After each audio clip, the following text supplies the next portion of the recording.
دايرين؟ لاباس عليكم؟ نتمنى تكونوا بخير على خير. نلقاكم هاد الفيديو تاع سنه الصحه والعافيه. تكونوا ناشطين وما خاصكم حتى خير. عيد مبارك سعيد، الله يدخل عليكم بالصحه والسلامه وطول العمر.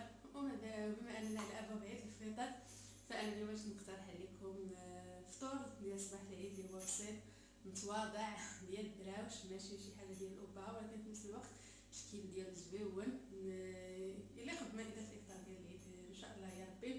نتمنى انكم المتتبعين ديالي العزاز ما تبخلوش عليا بلايكات، ما تبخلوش عليا بالتعليق ديالكم الزوينه. ما عرفتش ما ديما تابقه اليوم في التصوير، غير قبلوا عليا. واللي غنشارك معكم المتتبعين ديالي العزاز، اول حاجه هما هاد لي ميني كيك. هما تيجيو ساهلين، غير بجوج ديال البيضات كيعطيكم واحد الكميه اللي هي وفيره، تقريبا 18 حبه اللي كيعطيو. وغادي نشارك معكم الرزيزه او رزه القاضي، الطريقه اللي هي ساهله بالماكينه. وكذلك غادي نشارك معكم البنات نتوما درتو بردات، خليتها مع وجدتها قبل الفطور راه بردات. وغنشارك معكم الرغيف اللي هما ساهلين ماهلين كيوجدوا في دقيقه 90. يلا نشوفوا كيفاش غنوجدوا هادشي هذا في وقت اللي هو وجيز. نتمنى يعجبكم الفيديو، نتمنى انكم تفرجوا فيه من الاول حتى الاخر، وما تنساوش اللايكات، ما تنساوش التعليق ديالكم الزوينه. ومره اخرى عيد مبارك سعيد، الله يدخل عليكم بالصحه والسلامه. ونبداو الخدمه ديالنا بسم الله على بركه الله. اول حاجه البنات انا غادي نخدم بهاد المول العجيب الصغار، غادي ندهنهم بالزبده وغادي ندخلهم للكونجيلاتور باش بهاد الطريقه هذه البنات الكيك ديالكم من بعد ما كيطيب كيتفك بواحد السهوله اكثر من رائعه. ما تخافوش ما كيتلصقش نهائيا. هذه هي الطريقه اللي وليت كندير، ما كنرش لا طحين لا حتى شي حاجه، غادي ندير غير الزبده فقط وغادي ندخلهم للكونجيلاتور يبردوا. بين ما غادي نخلط الكيك ديالي، انا البنات متوفرين عندي غير 10 ديال الحبات، راه غادي نطيب على جوج ديال المرات. غادي ندخلهم الفريغو وغادي ندوز باش نحضروا الكيكه ديالنا. وغنبداو بالمقادير بسم الله على بركه الله. عندي جوج ديال البيضات كما قلت لكم. هاد الكيكه البنات ما تيحتاجش المقادير بزاف، مقادير ساهلين وبساطين، غير هذا هو. الطريقه ديالو حتى هي سهله اقتصادي وكيعطي واحد الكميه اللي هي وفيره، وتقدروا البنات تخدموه في مول كبير كيبقى على حسب الذوق ديالكم. المهم البنات درت جوج ديال البيضات وغادي ندير معاهم كاس ديال السكر سنيده، وغادي نضربهم بهذا الضراب الكهربائي. تقدروا تستعملوا غير الضراب اليدوي، راه حتى هو خدام. المهم باش ما بغيتوش خدموا اللي ريحاتكم خدموا بها. غادي نضربهم مزيان حتى يولي الخليط ديالي بيض البنات. وغادي نضيف كاس ديال الحليب الا ربع. البنات انا درت كاس لا ربع ديال سنيده وجوج ديال البيضات، وغادي ندير كاس لا ربع ديال الحليب وساشي ديال الفاني، وغنولي نطرب من مره اخرى. ومن بعد عاد غادي نضيف الزيت. بالنسبه للزيت البنات غادي ندير حتى هي كاس لا ربع ديال الزيت. راكم عارفين ديما الكيك اللي كيكون فيه الكاكاو والمور اللي كيكون فيه الشوكولات تيشحات دغيا، كيكون ناشف ماشي بحال الكيك الاخر دغيا كيهبطوا لكم الزيت. هذا غير ديروا هاد الكميه هذه ديال الزيت راه كيجي زوين. المهم هنا البنات الزيت غادي نضيفها غير خيط، ما غاديش نديرها في دقه واحده، غير شويه بشويه وانا كنضرب. هكا غادي يجيكم الكيك ديالكم طالع وغادي يجي زوين ان شاء الله يا ربي. المهم البنات قبلوا عليا اليوم، ما عرفتش مالي، راني غير كنحاول انني انا نركز معكم ونثبت وصافي. المهم قبلوا عليا. من بعد البنات غادي نضيف ساشي ديال الكاكاو المور، تقدروا تستعملوا ديال العبار، انا هذا اللي متوفر عندي حاليا. بديت كنبدل العادات ديالي صراحه، انا كنت كنخدم بزاف بالكاكاو المور ديال العبار، مؤخرا بديت كنخدم بالساشي لانه هو اللي كنلقاه متوفر عندي دائما في الدار، وهو اللي كيجيب لي الزوج ديالي. غادي نضيف كيس ديال الخميره ديال الحلويات من فئه 8 غرام وساشي ديال الكاكاو المور، وغادي نضيف الدقيق تدريجيا. وبالنسبه للقوام البنات ديال هذا الكيك هذا راه كيكون خفيف، هانتوما راه غادي تشوفوه. غادي نضرب مزيان مزيان وغادي نوريكم القوام ديالو في الاخر. ما تقلوش، ما تدخلوش ليه الطحين بزاف باش ما يجيكمش مدقس، ما يجيش محلول من الداخل، واخا غيطلع ولا ولكن كيجي مدقس وكيجي الكيك ثقيل. خليو الخليط ديالو يكون خفيف من الاحسن باش يجيكم زوين، وما تخافوش راه ما غاديش يلصق لكم مع الطريقه اللي قلت لكم ديال الليمون، واللي كيولاو معتمدين بزاف ديال الناس ولاو كيديروا هذه الطريقه هذه ولات معتمده عندهم. وحتى انا صراحه منين جربتها عجباتني. ما كنلقاش مشكل، لاني بصح كنت كنلقى مشكل بزاف، خصوصا في واحد المول العجيب كان عندي كبير دائما كيطير لي واحد الطريف في الكيكه. اما بهذه الطريقه هذه فراه ما بقاش كيلصق نهائيا. دربت البنات الخليطه ديالي مزيان مزيان، ضفت ديك البله ديال الدقيق كاملها، هي اللي دخل لي داك البيض والحليب والزيت. والقوام هو راه غادي نهز معكم باش تشوفوا هانتوما شتو القوام ديالو كي داير. هنا البنات راه كنت نسيت ما درتش الملحه، ضفت واحد القبيصه ديال الملحه باش نصحح الذوق كيف ما كيقولوا. والقوام ها هو دا قدامكم البنات، خفيف. وغادي ندوز دابا نعمر في ليمول ديالي بطريقه اللي هي سهله. بالنسبه لليمون البنات ما تعمروهمش بزاف، غير شويه خليو الكيك فين غادي يطلع ويتنفخ، لان الا عمرتوه بزاف غادي تنفخوا وغيسيحيو لكم من الجناب. وتصدقوا شي ما درتوه غادي تخسروا ليهم الشكل. كانت كتوقع لي شحال هذه في الاول فاش يلا خديتهم، كنت كنعمرهم بزاف ما كنخليش الكيك فين يتنفس. هانتوما هذا هو القياس اللي كندير فيهم، كنخلي الكيك فين غادي يطلع. قلت لكم كانت كتوقع لي بزاف بزاف كنعمرهم، وفاش كيتنفخ الكيك كيفيض وكنصدق شي ما درتو كنبقى نقطع بالموس، وفي الاخر ما تيبقاش الديكور هو هذا كيف ما انا باغيه. وداكشي باش غادي نقول لكم حتى نتوما ما تعمروهمش بزاف باش ما تطيحوش في نفس المشكل اللي انا كنت كنطيح فيه. من بعد غندخلهم البنات للفران. البنات بالنسبه للفران تيكون ناقص، راه طياب الكيك راه باين ومعروف. نتوما هنايا كنحيدهم بطريقه اللي هي سهله، وراه كيجيو خفافين ما كنلقاش فيهم صعوبه نهائيا البنات. الطريقه اللي هي سهله البنات. انا هنا غير ما بغيتش ندوخكم، اما انا راه فاش دخلت الكيك للفران راه مشيت نقضي شغل واحد اخر، ولكن قلت نعطيكم كل حاجه بوحدها باش هكا تجيكم سهله. حطيت لكم البنات كل حاجه الكيكه بوحدها، وغنحط لكم الرزه بوحدها والملاوي بوحدها، وكلشي حطيته في فيديو واحد، ولكن كل حاجه غادي نخدمها بوحدها باش هكا ما تدوخوش. هادشي اللي انا بغيت نوصل لكم. المهم هنا البنات خديت كاسرونه غندير فيها نص لتر ديال الحليب. انا بالنسبه لي البنات راني ضاعفت الكميه، عاودت استخدمت حاجه اخرى باش عمرت بهم. تقدروا ديروا غير 2 كيسان ديال الحليب فقط. المهم هنايا انا حيت ضاعفت الكميه راني درت نص لتر ديال الحليب، ودرت معها ساشي ديال الفاني، وغادي ندير 2 معالق ديال السكر سنيده. وكتبقى الحلاوه على حسب الذوق والرغبه ديالكم نتوما اشنو اللي كتبغيو.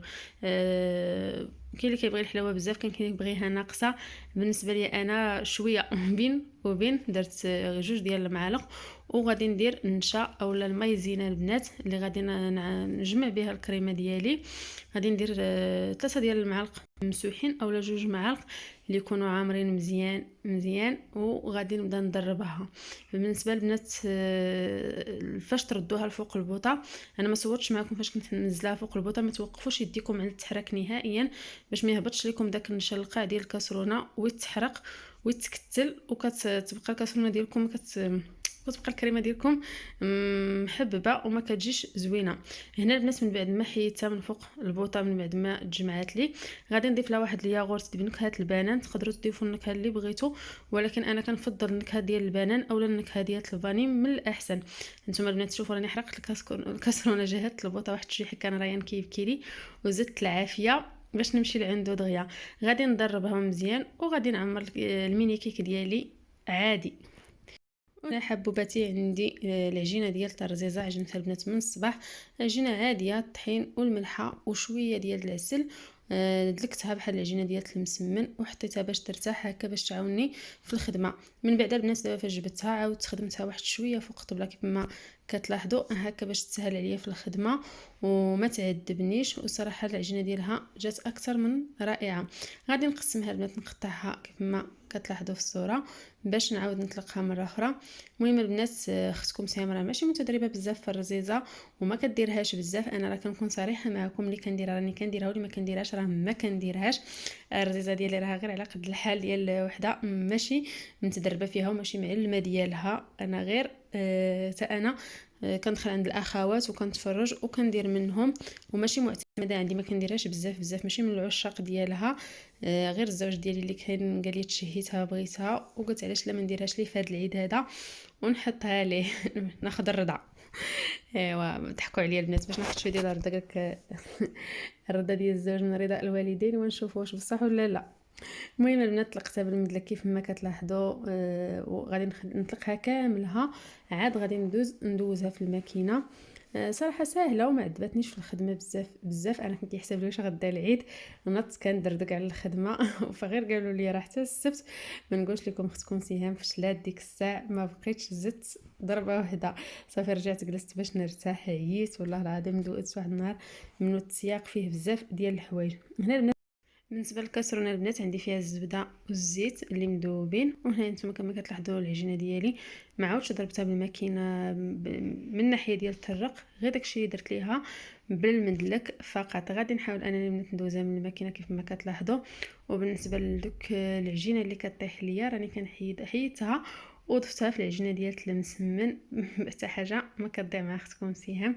وقلت بلا ما نعاود نخدم بها الرزيزه، لان ما غاديش ما طاحوش ليا شي كميه ليا كبيره اللي غتعطيني واحد الكره ولا تعطيني واحد الحبه ديال الرزيزه. فخدمت بها في هذا، خدمت بها المسمن. هانتوما البنات كناخذ دوك الخيوط غادي نحطهم في ديك الكاسرونه ديال الزبده والزيت، نشربهم بالزبده والزيت مزيان مزيان كيف ما كتلاحظوا. ومن بعد كنعصرهم بهذه الطريقه هذه بحال راني كنشلل التصبين. صراحه ديت لا كل خدمه كل حاجه والحرفيين ديالها. انا راه غير مبتدئه انا في الرزيزه، غير قبلوا على اختكم سيها. وانا البنات من بعد ما كملت العجينه ديالي كاملها جيت باش نشكلها. كما كتلاحظوا كندورها على السبعان، كنبقى كنجر وانا كنلوي على السبعان، كنجرها غير بشويه وكنلوي على السبعان ديالي حتى غادي نكملها. بالنسبه لي البنات قبل تخرج دوك الكرات هكا كبارين وقسمتهم، ما خليتهمش طوالين باش ما تجينيش رزيزه كبيره بزاف. فضلت انا هاد نديرهم غير صغارين، وانتم كيبقاو على حسب الذوق ديالكم. طريقه ليا سهله ومبسطه، نتمنى انها تعجبكم وتجربوها. انا البنات هي الرزيزه ديالي من بعد ما خليتها ارتاحت غادي ندوز باش نقرصها ونطيبها معكم، نتمنى تعجبكم. قبلوا عليا. مهم البنات الطريقه ديال التكرس راه شي حاجه اللي هي صعيبه، راه سهله.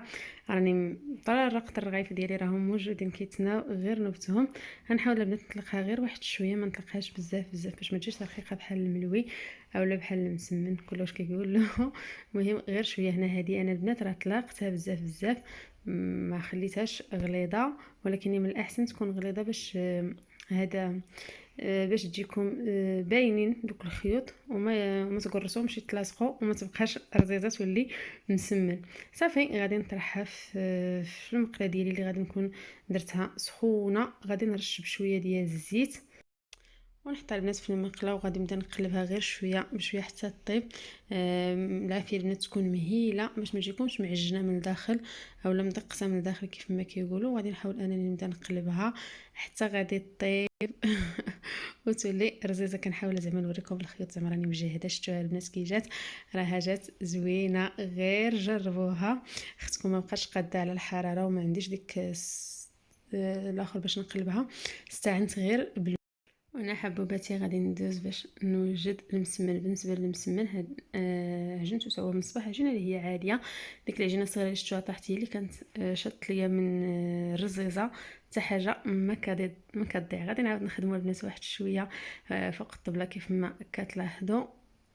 هذه العجينه ديالو جات مطاطيه واعره، غير خدموا بها البنات كيف ما بغيتوا. غادي ندهن سطح العمل بشويه ديال الزيت وغادي نحاول انني نبدا نقطع كويرات صغارين ونحطهم يرتاحوا باش نعاود نورقهم. الطريقه اللي هي سهله ومعتمده وما كايناش شي مرأة مغربيه ما كتعرفش دير الرغيف اولا المسمن. غادي نغطيهم يرتاحوا واحد وانا غادي ندوز باش نورق. عندي الزبده والزيت اللي مذوبين، طحين المسمن ديالي. غادي نطحن سطح العمل بالزيت نباتيه وغادي نبدا نطلق. هنا البنات العجينه كانت مسافه معايا يعني سهله الخدمه.